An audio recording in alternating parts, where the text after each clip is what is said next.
Section 1. The Night the Sky Went Black. August 21st, 1942. 23:47 hours. The moon hangs low over the waters north of Guadalcanal, its pale glow barely cutting through the humid Pacific haze. Up above, at 9,000 feet, the droning of twin Nakajima engines vibrates through the metal skin of a G-4M Betty bomber. Inside, Petty Officer First Class Hiroshi Tanaka squints through the glass of the bombardier's blister, wiping condensation away with the back of his glove. It is too quiet. Even the ocean feels like it's holding its breath.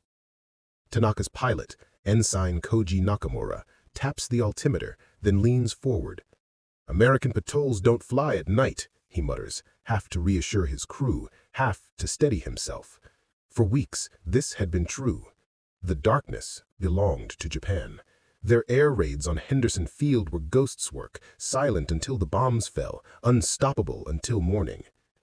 But tonight, something feels wrong. A faint crackle hisses through the radio. Not static, not weather, something else.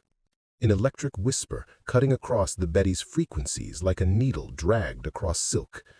Tanaka stiffens.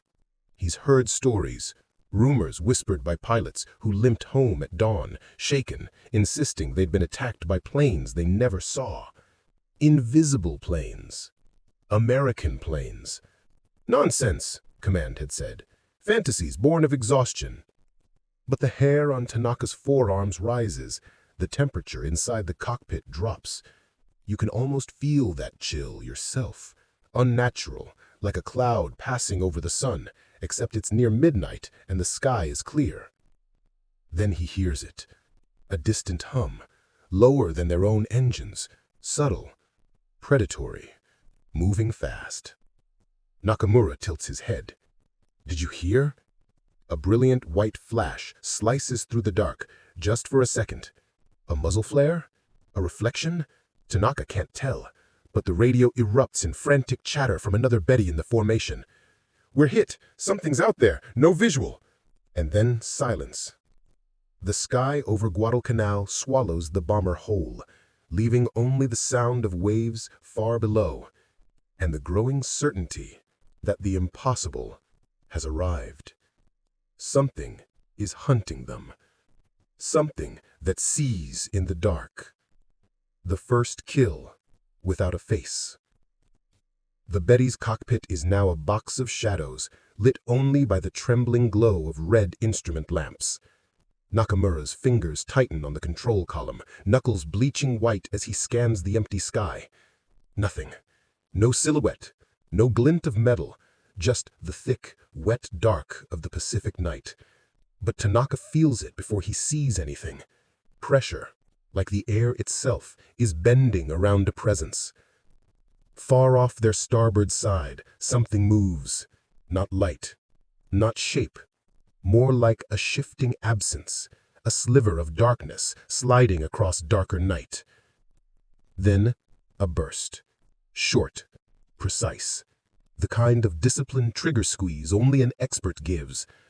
Tracers arc in from nowhere, bright threads stitching across the bomber formation. One Betty ignites instantly, turning into a tumbling fireball that paints the clouds orange.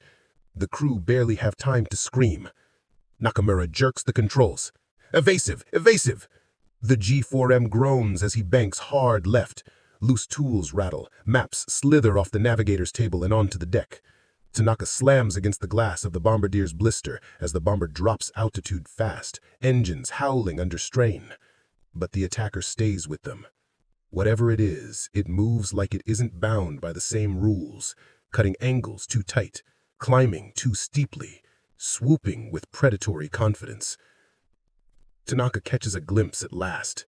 A fleeting knife-edge silhouette streaking past their tail, engines roaring with a deep guttural thunder he's never heard from any Japanese fighter. Not once. A twin engine shape.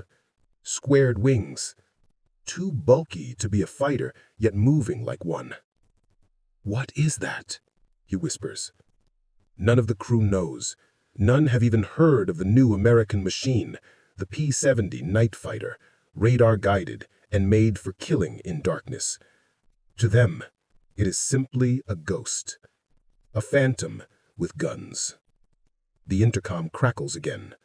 "Climb! Climb, damn it!" Our navigator shouts, but it's too late. A new burst tears through the left engine. Flames lick the wing root. Alarms scream. The bomber shudders, bleeding altitude. Tanaka watches the fire grow, feeling the horrible realization tightening in his chest. This enemy doesn't need moonlight, doesn't need luck. It knew exactly where they were, and it's coming back for the kill.